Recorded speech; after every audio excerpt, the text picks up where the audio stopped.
All right. Hello, everyone. How are you guys doing today? Today, you guys are tuned into another episode of Puffing Season. And for today's episode, it is titled Before I Say I Do, Watch This. That's the name of this whole entire thing. So, in the water here, you can see it says wait. So, Pastor Jay is joining to kind of get in this conversation again with Cuffing Season. Tell everybody, hey, Pastor Jay. Hey everyone, hope everybody's having a good afternoon, evening, or morning, whatever time you're listening. We hope that everybody's going to enjoy this show. Absolutely. So we're going to get started and we are going to be diving into a lot of conversation about some of these pressures that we as people in society kind of have. And cuffing season also adds to that. You might think you're doing something right, and it's just the pressure of everything. The holidays, is this the right time to do this? I guess this is the next best step. But we're going to jump into that and see, is this really the next step for you? And that's for anybody who's thinking about, okay, what do I do next in this situation? Whether you're dating, courting, getting ready to marry, all those things, we're just going to talk about it. Okay, Pastor Jay, let's dive on in. Well, I think we start with the fact that even in today's society, it seems as if there is a pressure to get married, and the pressure comes from many different angles. You know, some pressures are from family members saying that you should get married, especially from a woman's side or a man's side. You should get married. And they never really give you the reasons why, other than the fact that's what they did and that's what you should do. And yet, a lot of you see that you can determine just by looking at them in their everyday life that they're not happy, right? They're not satisfied in their marriage. And they want you to jump into the pressure boat or the love boat with them that's not really love. And Yeah. you're wondering, why do you have this pressure? Why do you feel that you're pressured? You're independent, you have your own job, you're dating or whatever. And now it's like, now you got to get married. And I guess approach it from a woman's perspective.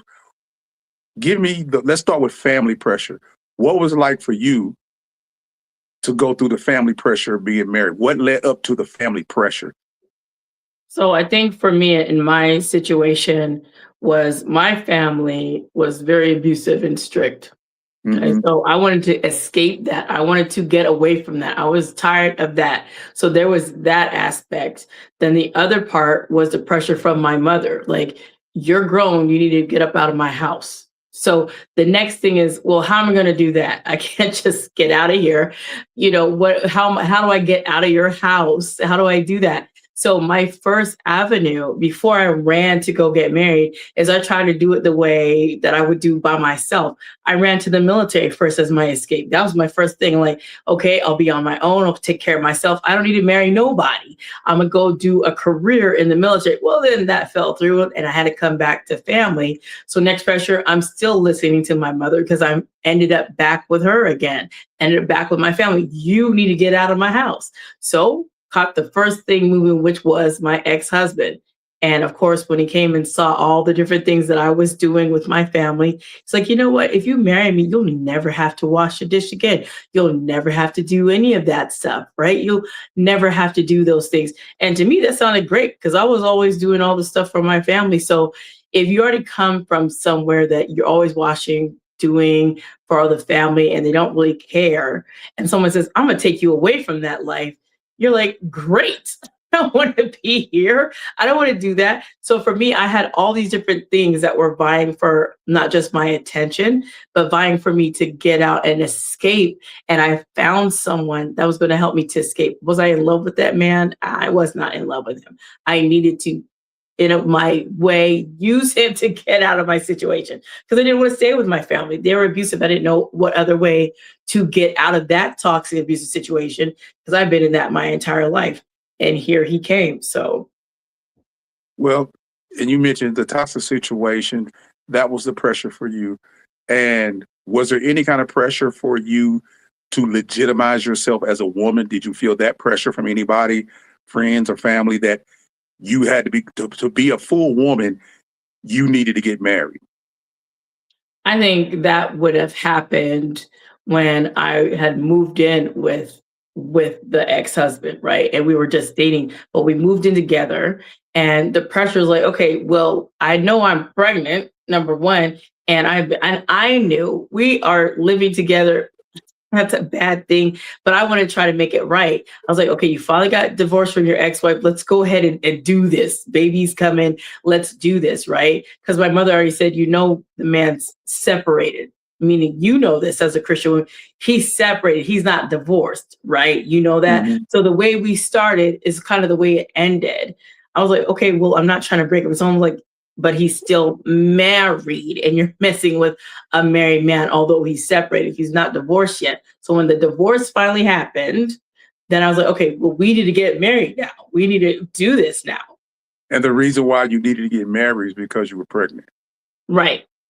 Okay. Did anybody actually say that, or was that something that had been formulated in your head from years of experience, just listening to other people, maybe even religion, church?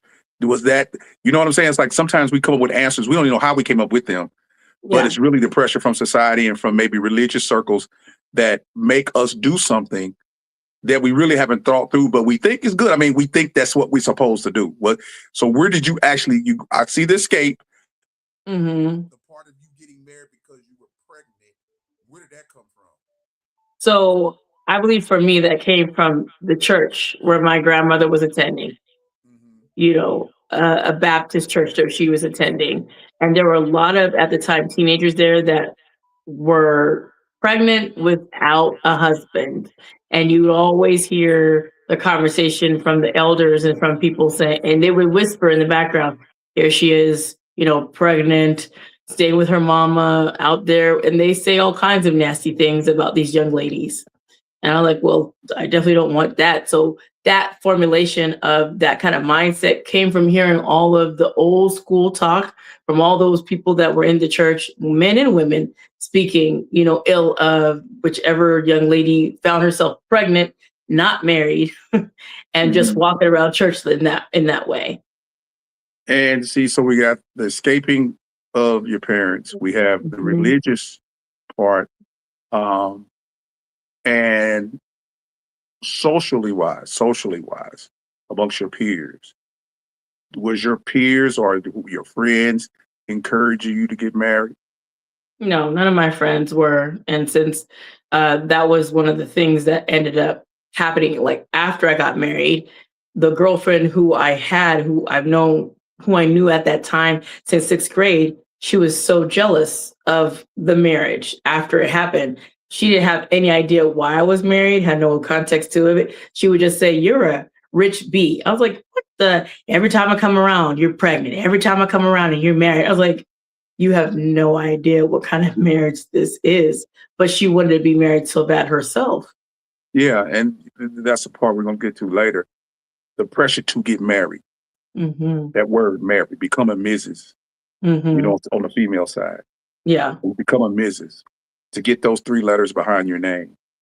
And what I found out is over time is that pressure, whatever the pressure may be, whether it's your family, whether it's religious, whether it's social pressure, it's not the way we should approach getting married. Because you said it, what kind of marriage? Right.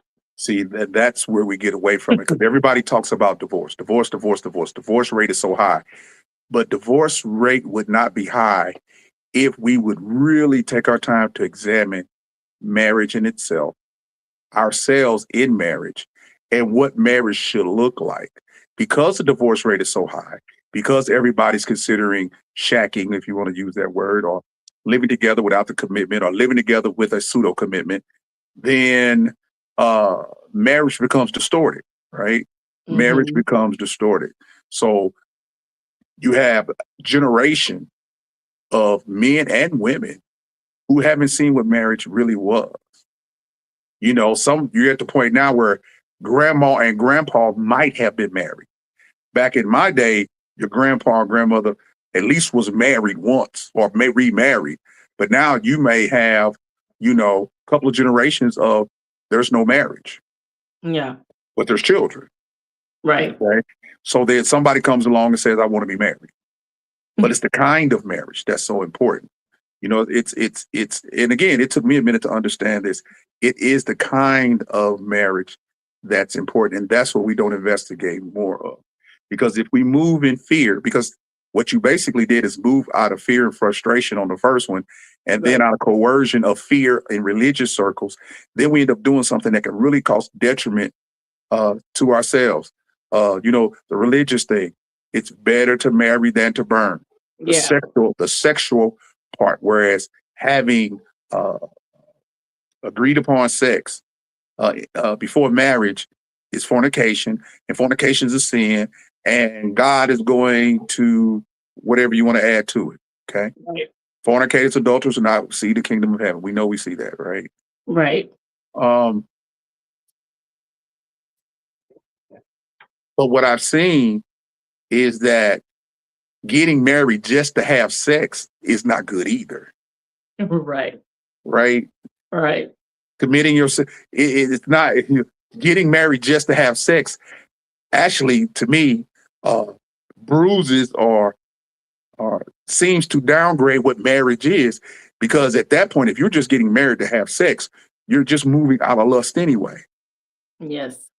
You know, you're not moving out of commitment. You're not moving out of love. You're not moving out of sacrifice of yourself for another. You're moving out of pure lust to handle that one sin.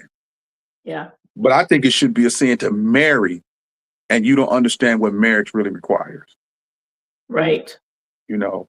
And we've been told in society that it's better to be married with children and have the father in the home.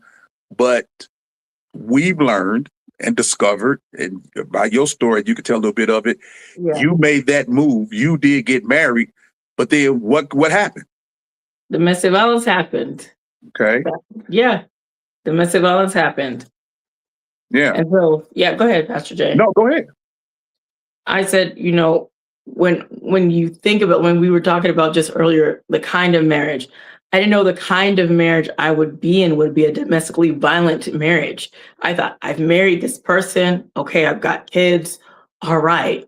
But as soon as those doors close, nobody knows what kind of marriage that you're dealing with and the type of person behind those doors. You'll never see them. But because I lived in that marriage, I got to see what kind of marriage I was in. All kinds of sexual debauchery in my marriage, all kinds of people with the marriage bed is not supposed to be defiled, clearly defiled in all kinds of ways, right? A lot of things going on that a marriage should not have.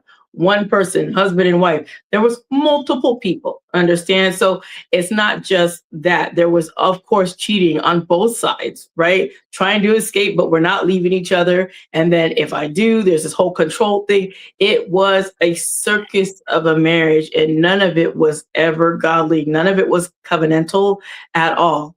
It was not. It was all power control, lust, infatuation, you name it, it was there. You name it, it was there. And that kind of marriage, I wouldn't wish that on anybody. I don't wish the abuse. I don't wish you to see sexual things happen before your eyes, because you get to watch the cheating happening, but you agreed to it now. So you can't say nothing, because I'm not doing it behind your back. It's right in front of your eyes. So you can't say I'm behind your back, because I put it front and center. So you know that I am showing you that you can trust me, because I'm going to bring the sin in front of you. So I don't have to cheat behind your back. You can just watch it. And I'm not lying to you. So you know about it and agree, okay, you didn't do it behind my back, but I'm watching you have a whole relationship. And you were expected, because of your faith in God, to stay there, because they would use the fact that you can't divorce them because you made your vow to God, but they didn't make their vow to God. Right. Be submissive and Yeah, stay. yeah, Right. yeah. They know that one part of the Bible of men, wives obey, or wives submit to your husbands, but they don't read their part of what they're supposed to do, and they Right. use it against you. And then you're in a marriage based upon circumstances or financial reasons, but there's really no commitment in love and sacrifice. And so many marriages, are made in these situational marriages, whereas a decision is made to put on a face before friends and family and God that I've done the right thing. But have you really? Mm. Have you really? Yeah.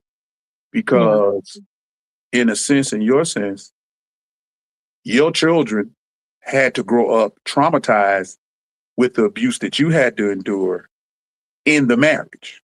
Right. Whereas if you just would have had a child or the children by him and he wasn't around, we can't say it would have never happened, but it would have been homegrown Right. abuse, right? You'd Right. have had more freedom to run away or get away or things of that nature. So marriage that is not really understood biblically as a marriage is not a marriage at all. It is not. It's just a matter of time. Um, and again, you can have a biblical marriage and not necessarily, I'm not going to say be a Christian per se. If you have good morals and values and you understand that your job as a husband and wife, and you understand your roles and you accept them, that's good. But to just get married for just to be married is a very dangerous thing because 90% of the time it never turns out well. Yeah. You got a broken family, kids are traumatized, both spouses are traumatized. They are so traumatized, whereas they normally soon get into another relationship and they bring that trauma to that relationship and it starts all over again. Right? Right. It starts all over again. For the male side, the thought is marry the woman because she's pregnant. Mm-hmm. Now, you might have had sex with her and wasn't considering her getting pregnant. But now, because of the pregnancy, you're supposed to marry her and quote unquote, make her honest woman and do the right thing. Right. And what I've seen, what I've grown up with is I haven't seen that just necessarily be the right thing per se. I know it works out sometime, but you got two people who just only reason they're together, they had sex at that time. You roll over one day, you look at the person that you married to and you have a baby and you wonder how did I get here? Right. You know what I'm saying? Like you roll Yeah. over, like you come out of the ether, like, you took the red pill and you're like, what am I doing here? Right. I know I love my child, but this person, we don't even really know each other. Right. But we're going through the motions as if we've known each other. Yes, we've known each other sexually, but we really don't know each other. We don't know each other's real habits. We just had a good time and we got caught up.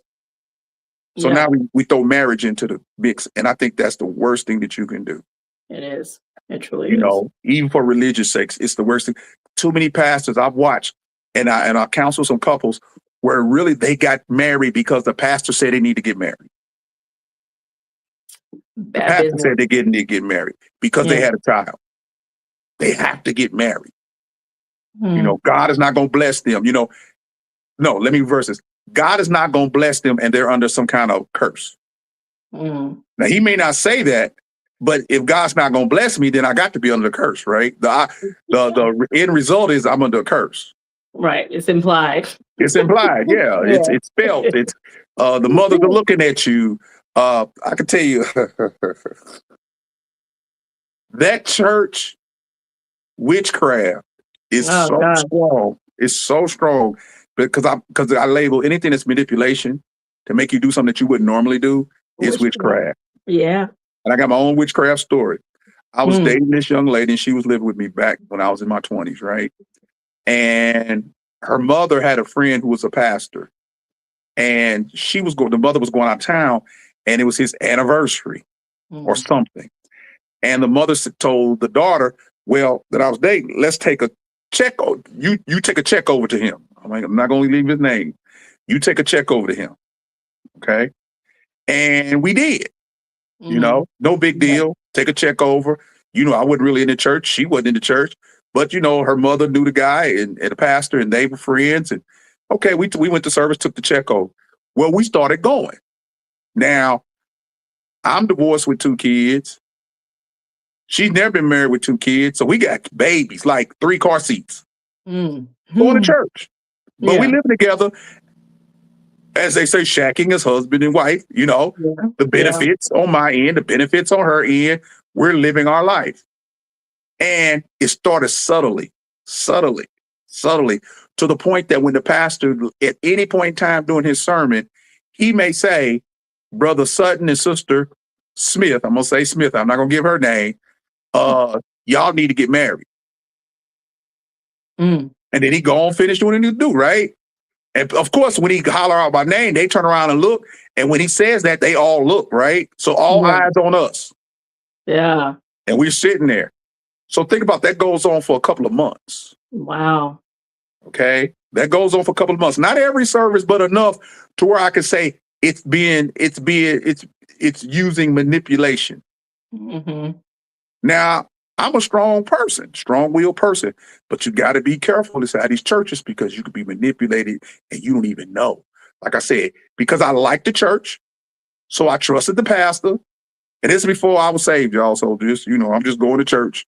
I'm thinking I'm saved, but I'm not, right? So I Yeah. believe everything the pastor say. I believe the pastor holy and all that good stuff. So we're not gonna go down that road, okay? So all of a sudden, I will never forget this. Something in me, and I don't know what it was, made me get up in the middle of the church, like thinking we sitting like 5 pews back, then there's 5 pews behind us, so we're in the middle, right? Yeah. So I get up, Pastor, I want to say something. And I get up and ask this woman to marry me in front of everybody. Oh, wow. She looks up at me and is like, what? I can't believe I've done that. But again, I didn't open my mouth. Yes. Okay. She didn't say nothing. Mm. I opened my mouth. So now, everybody going crazy, everybody clapping, she just looking. And when I came home, I went over my dad's house and he was like, you did what? Oh. And I'm not gonna say the cuss words he said, but basically he said, why you let that chilling eating pastor convince you to do something that you ain't ready and didn't want to do? Mm. And then it's like I woke up like, I can't believe I did that. Yeah. I cannot believe that the pressure of being in church made me say that. Mm-hmm. My dad said, don't let anybody pressure you, like especially in church. Yeah. Thank God she was smart enough to say no. Okay. She said no, and that's fine. But that saved us a lot of problems because we didn't stay together no way. Yeah. Right? Yes. We didn't have any children together, but we didn't stay together no way. Yeah. So I know the pressure that can be put on you in church to do something that on the surface appears good, but it needs to be investigated, thought about, contemplated, prayed on, counseled through to make sure that you're making the right decisions. I've seen women marry unsaved men, that, and that's a whole nother fiasco. Oh, yes. Where, Yeah. that's part of our cuffing season. You marry a man, the man tricks you or you trick yourself. We're not going to go through the many ways you be tricked, but you marry a man that that's not saved. Right. And he tells you whatever he needs to tell you. He's spiritual. He know God, whatever. We don't go in all of that. Right. But you marry him and you find out that not only does he is not saved, he don't care for your God or your church. Ooh. But you done married him and you got to ask your question. What pressured you to marry him? Mm-hmm. What pressured you to marry him? Where y'all having sex and you the church person, you figure the only way, again, here we go, to have sex, I'm going to go ahead and get him to marry me. Uh-huh. Or I'm going to marry her. No, you shouldn't try to get a person to marry you. You should stop having the sex.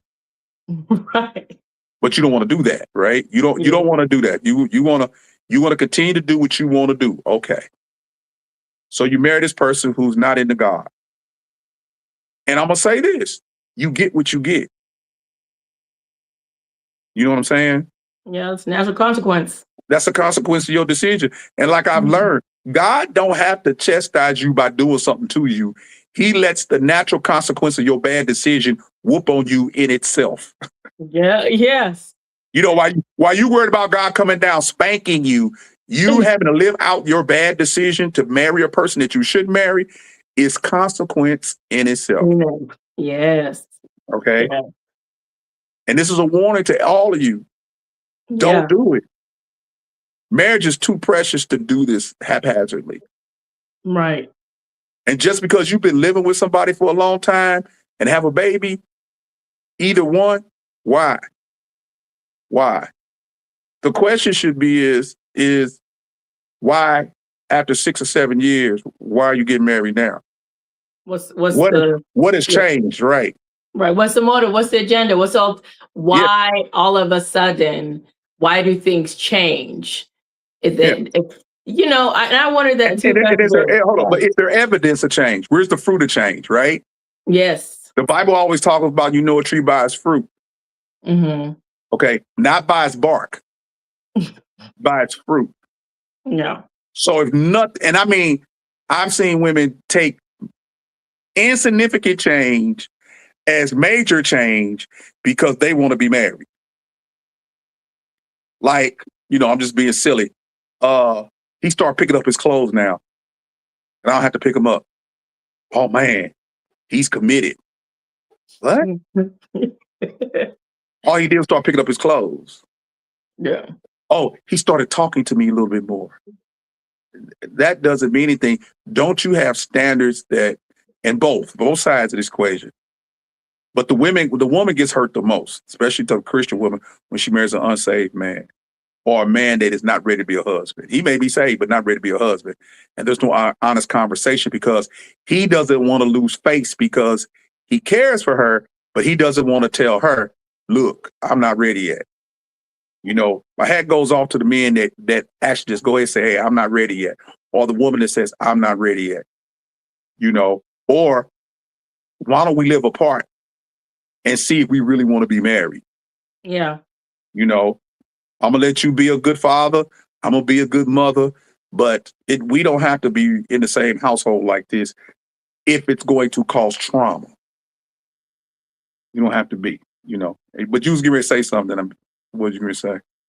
I was gonna say when you had shared a person cares for a person, Hmm. that's a very stark differentiation between someone who loves for a person. There's love for a person, and then just care and concern, totally different. Because then you have someone that might say, well, I care for you and I will tolerate you, and then disguise that and put love over it. But is that love? Is there any sacrificing on the other person's behalf? And is there that what you just shared too about will you wait? Will you wait and take a step back? Sometimes we need to be still, let God be God. And on top of that, be still and just find yourself and find some peace. Like, let's separate for a minute, go to our respective corners, whatever that means. You over here, me here. And let's just sit and think, what's the rush? If we are going to Yeah. get married, we have all of our lifetime to be married. But until then, why don't we just take a beat, take a moment, and just think about it? Is this really what we want to do for real? Yeah. And set standards that can't be crossed, that you have to have, and traits you have to have in your husband or your wife. And Mhm. again, for the ladies, this is really key because you're the ones who drop your standards. Because let me tell you something, and I want to challenge you on this, ladies. Save men, save blood bought men, give their life to Christ. Don't care what their life what used to be, they didn't give their life to Christ and walk with God a little while. Okay. They become mature in their faith and maturing in their faith and moving forward in faith. Very attractive, very good man. Let me tell you what he's not going to do. He's not going to lower one standard to marry an unsaved woman. Mm. He's not going to go down that road. He's not going to believe that he can turn a hoe into a housewife.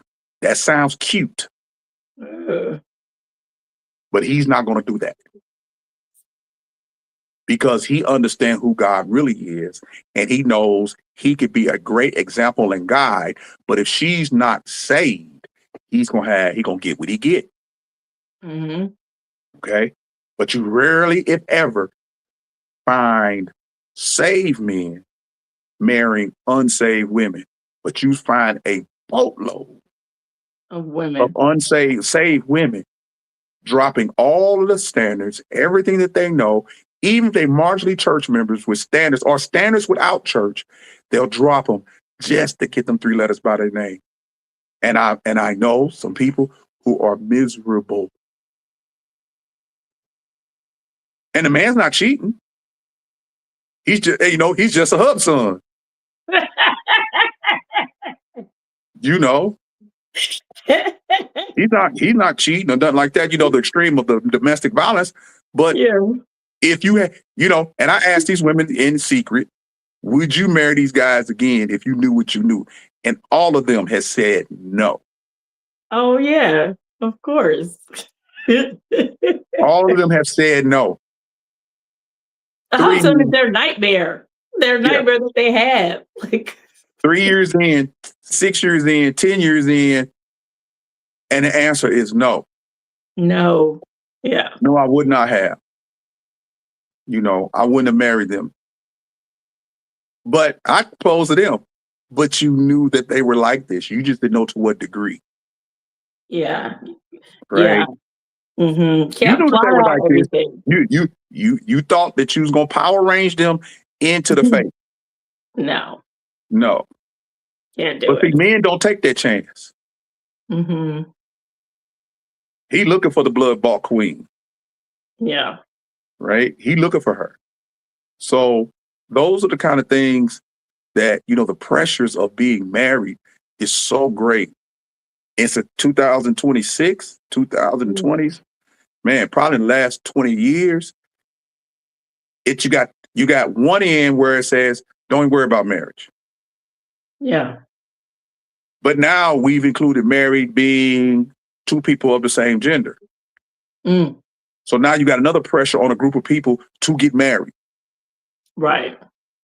That can't be in a covenant relationship like that because God didn't ordain their covenant. God didn't ordain them to be a covenant relationship like that. Yeah. So even though they may think they are, under God's auspices, they're not.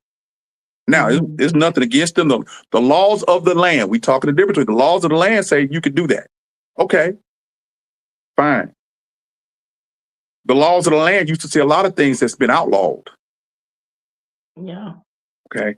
But the word of God never changes, hmm right? The spirit of what the word of God's trying to do with marriage is supposed to be the union between a man and a woman so they can make children, Yeah. Be fruitful and multiply. you know. But we see even in history, when Solomon married all those women, he loved them in a sexual way, but what he loved was they provided him political cover from his enemies. Because if I married my enemy or potential enemy's daughter and he's a king too, then my father-in-law is not going to let nothing happen to me. hmm So a lot of times in history, what you see is marriage out of convenience or for political reasons. Yeah. To keep the money in the family, to keep the bloodline. So marriage has been really messed up a long time, Yes. and we have now, just again, marriage out of convenience. I mean, ask the hard question. You sitting there, you about to get married. Tell me how you love me. Tell me why you love me. Yeah. And if you get stuff like you're a nice person and those little superficial things, if they can't go into depth, whether male or female, they don't love you. And No. they're telling you they probably really don't want to marry you. They're being pressured somehow, or maybe you're pressuring them to marry you. hmm Maybe you're the catalyst for their marriage. They're tired of feeling as if, or you saying that when you gonna marry me, when you gonna marry me, this, that, and the other. But see, if you were by yourself, you wouldn't have to ask them questions. Yeah. And even if you did, it wouldn't be an everyday thing because you would have your separate places of abode. hmm But this marriage thing is something else because it's horrible when you watch the kids go through what they have to go through, Yes. you know. Yeah. And my children was subject to that. So I'm not talking from I'm way up here, you way down here. My kids had to go through the trauma of divorce. hmm Wasn't no physical abuse. It was we got married because she was pregnant. Mm. You know, did I learn to love her as being a mother? Of course I did. But again, the pressure. Think about it. So I got bamboozled twice in a sense. You know, And each time, and see, I'm the kind of guy, I'll take responsibility. Yeah. I shouldn't let the religious part bamboozle me, and I shouldn't let the pregnant part bamboozle me. Yeah. Because I was not in love with neither one. Hmm.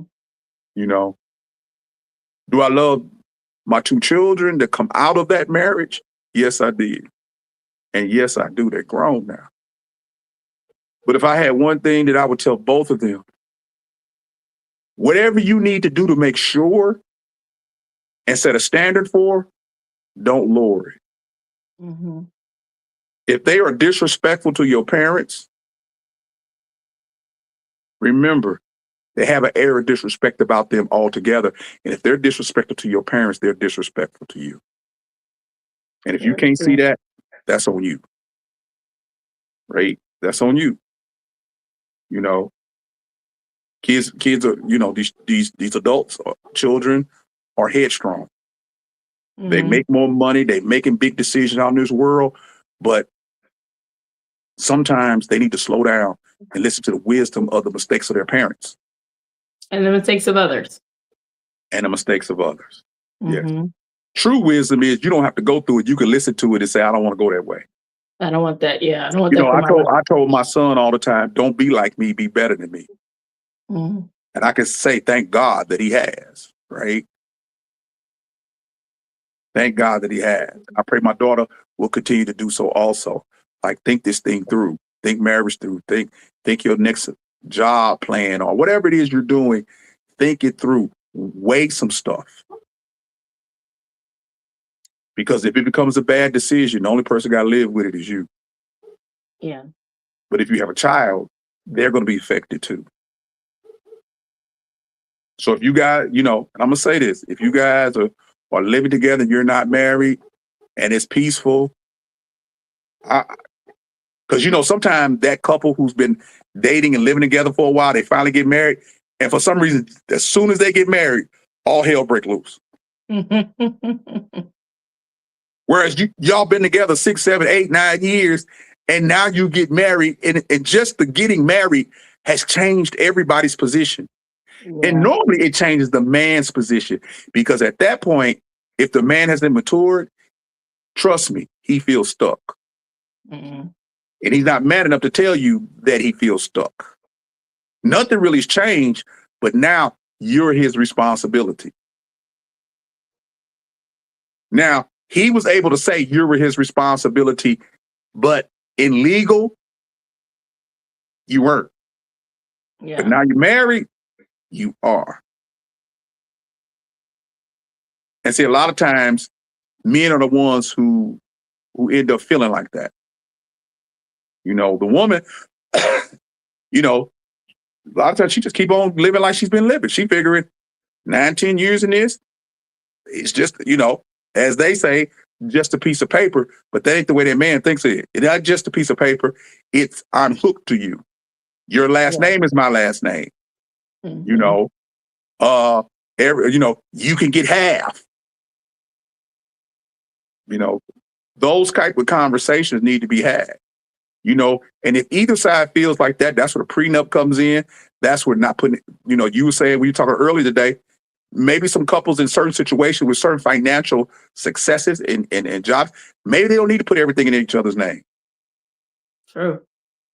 You know, maybe they could have one bank account and keep all the rest of their stuff separate. Hmm. Accessible upon death. You can do a lot of bank accounts and stuff like that, like pay upon death.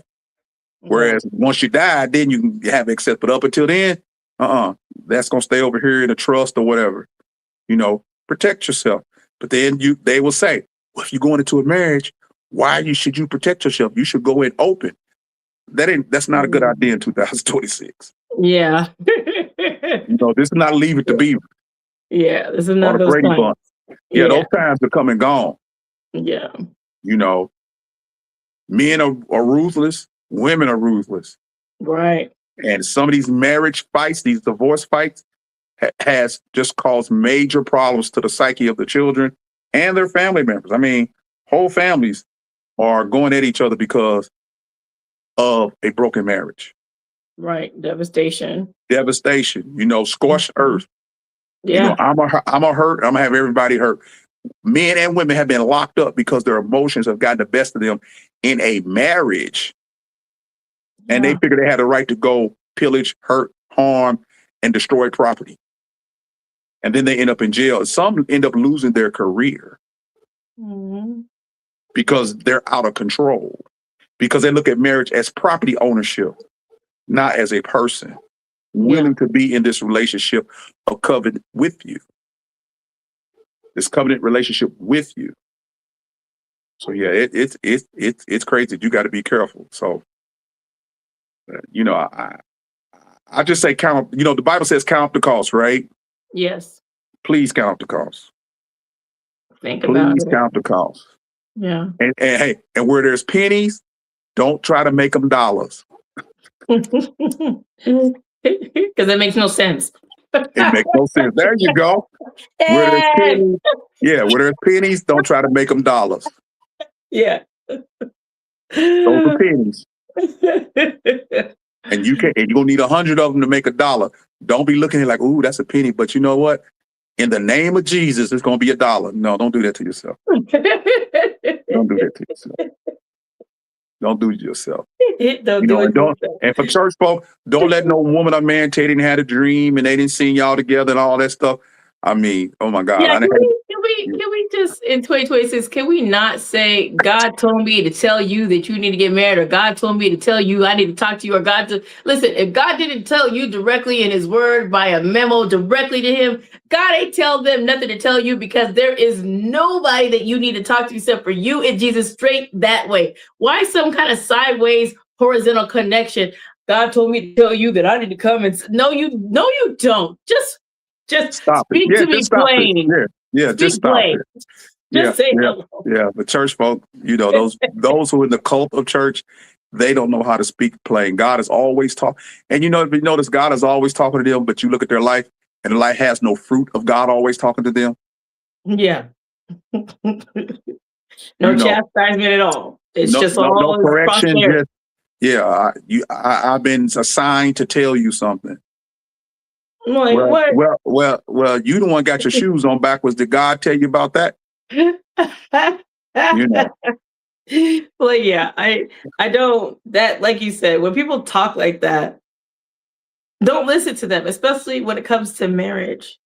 Yeah, That's super serious. Like, please don't listen to them. If somebody somewhere has given you some kind of phraseology like that, take that and put that in the garbage, and then say, you know what, they said that. I really need to take a time and pause. And why am I doing this? Why do I even want to get married? Like, life is good. Do I just need to find my own space?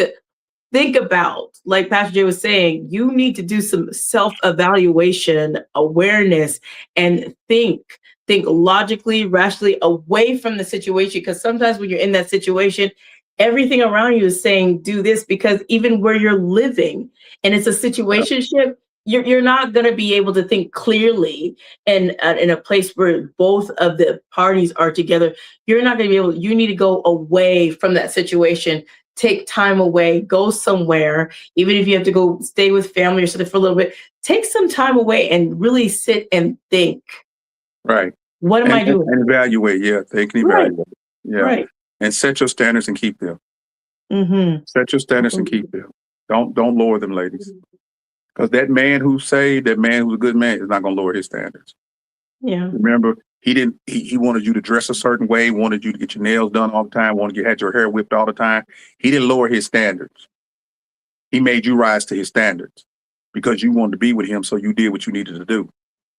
Mm-hmm. It should be reciprocal. And I know what you want more is to feel secure with him. Mm-hmm. Not just walking down the street with him. I'm talking about in an overall thing, whereas if push came to shove, would he deny you? Would he deny you? Not the baby, you. Mm-hmm. Not the children, you. Mm-hmm. And then the next question would be, if you didn't have children, would he even be asking to marry you? Yeah. Or you have some kind of other third party connection? Would he even be mentioning marriage? Mm-hmm. Yeah. Yeah. So yeah, I just say keep be vigilant, keep praying. And again, the problem with divorce is not marriage. And again, before you walk down that aisle, check this out, listen and think about it and ponder and go through it in your mind. Do you really, before you say I do, think about it, you know? Yeah, absolutely. Think about it. Yeah. So that's all I got. Well, that we're good to go with that. Stick a fork in us. We're done. So I love it. So Right. with that, Pastor Jay, you want to go ahead and share anything before we wrap ourselves up? Oh, well, yeah. For today, I'll just say, you know, I always want you to be encouraged, blessed, and at peace and walk in the truth of the Lord. Please check out the Walk in Truth TV YouTube page and go to uh, our website at www.witcfc.com, and you can contact us through that website and look for opportunity to partner with us and possibly donate. We want to thank you in advance for all your prayers. And again, we just want you to walk in truth. Absolutely. So thank you guys for tuning in with us. Myself and Pastor Jay, we love doing cover season. We'll be back because we still have some more episodes to do before we Yeah. get to the end, which will be February 14th. Sometime we'll get done. So just keep your eyes peeled, your ears peeled for when we come back and do some more cover season because we're not done yet. Okay. We're not finished. So we're going to get out of here. I just want you guys to remember to be blessed, motivated, and always inspired to do what the Lord lays on your heart. You guys take care, and we'll see you again real soon. See y'all later. Bye-bye. Bye. Through his word, it's God.